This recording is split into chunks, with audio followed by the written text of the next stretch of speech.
अस्सलाम वालेकुम friends, welcome to my YouTube channel literature by twins. आज के इस वीडियो में हम डिस्कस करेंगे एक प्ले जिसका नाम था लाइफ ऑफ गलीलियो और इसे लिखा था एक जर्मन राइटर ने, बर्टोल्ट ब्रेख्ट ने। तो इस प्ले को शुरू करने से पहले राइटर की बायोग्राफी देख लेते हैं। He was a German writer, poet, dramatist, theatre practitioner and also a doctor who was born on 10th February 1898 in Berlin and he was died on 14th of August 1956। Bertolt Brecht ने हमें एक नई technique से मुतारिफ़ करवाया था जिसका नाम था एपिक थिएटर। और इस एपिक थिएटर टेक्निक को इन्होंने एक्सप्लेन करने के लिए एक फ्रेज़ दिया था जर्मन लैंग्वेज में, जिसे कहते हैं वर्फ्रेमडंग।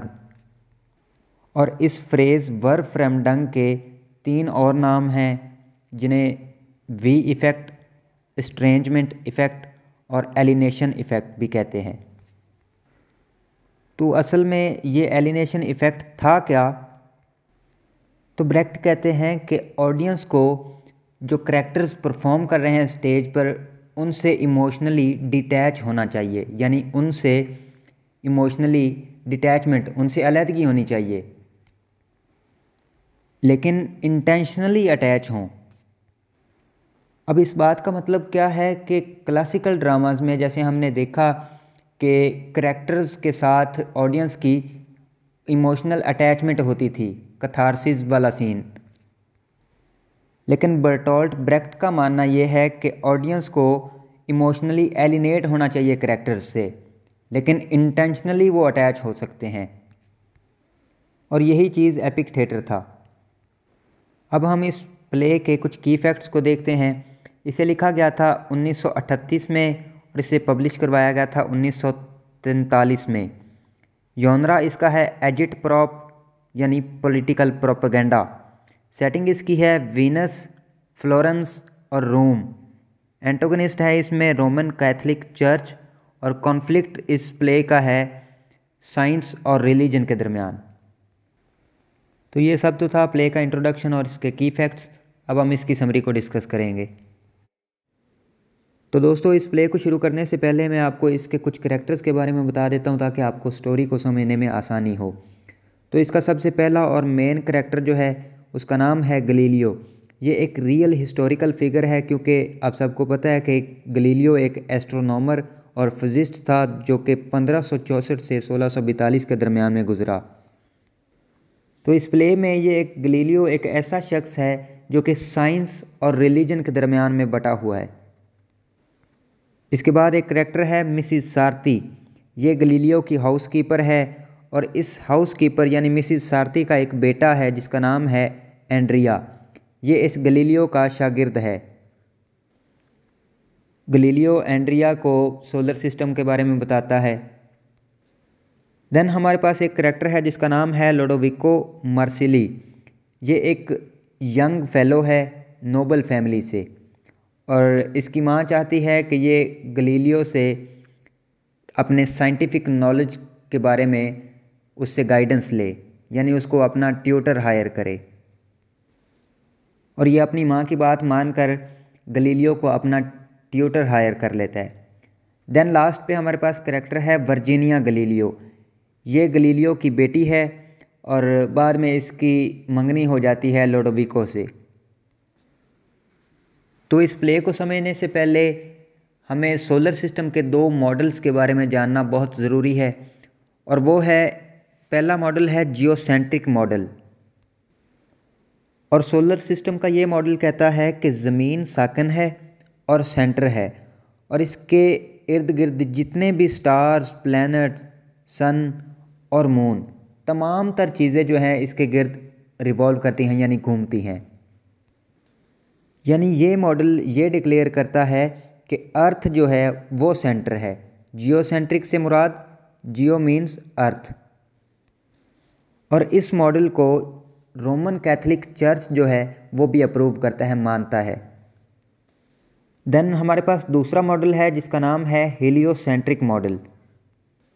इस मॉडल के मुताबिक ये है कि सन जो है वो सेंटर है और उसके गिर्द तमाम तर हेवनली बॉडीज़ और कॉस्मिक स्फेयर्स जैसे कि मून, अर्थ, स्टार्स और प्लैनेट्स, तमाम तर चीज़ें सन के गिर्द रिवॉल्व करती हैं यानी घूमती हैं।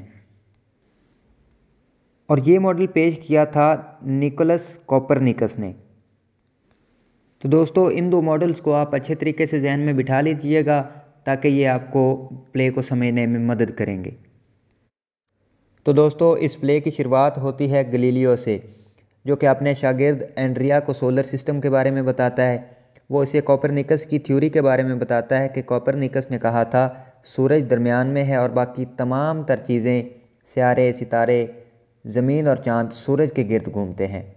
ये बात सुनकर एंड्रिया परेशान होता है क्योंकि उनका मज़हब तो कुछ और ही कहता है और रोमन कैथलिक चर्च ने ये कहा कि ज़मीन दरमियान में है और बाकी तमाम तर चीज़ें जो हैं ज़मीन के गिर्द घूमती हैं।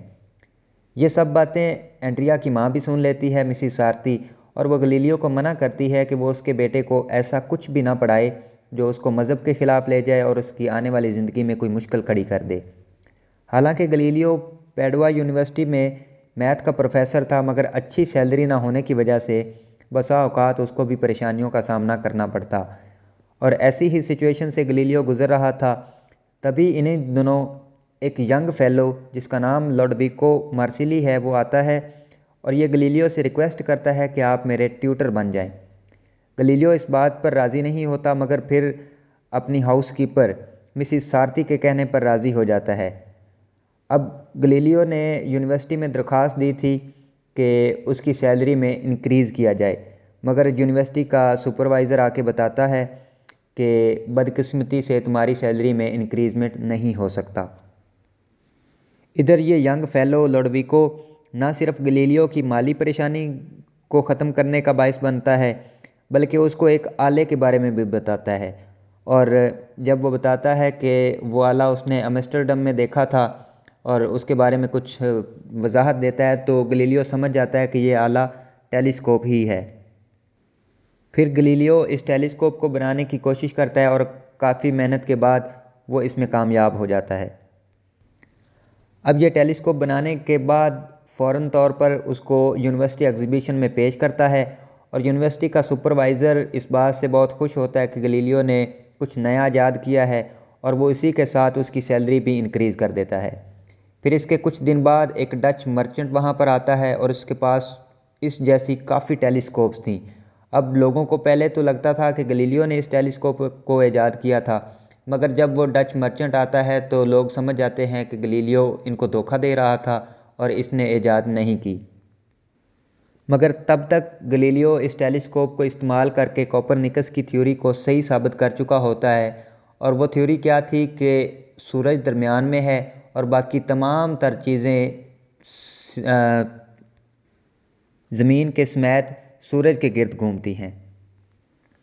अब गलीलियो इस बात का जिक्र अपने एक दोस्त सैग्रीदो से करता है और उसको बताता है कि वो कोपरनिकस की थ्योरी को सही साबित कर चुका है और वो अब अपना रिसर्च वर्क पब्लिश करवाएगा।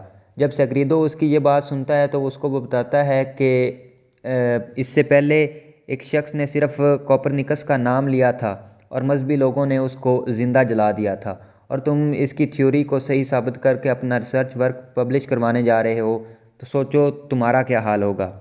मगर इन सब बातों का गलीलियो पर कुछ भी असर नहीं होता और वो फ्लोरेंस चला जाता है। अब गलीलियो फ्लोरेंस इस उम्मीद पर गया था कि वहाँ पर वो कुछ पैसे कमा पाएगा और अपने रिसर्च वर्क को जारी रख सकेगा।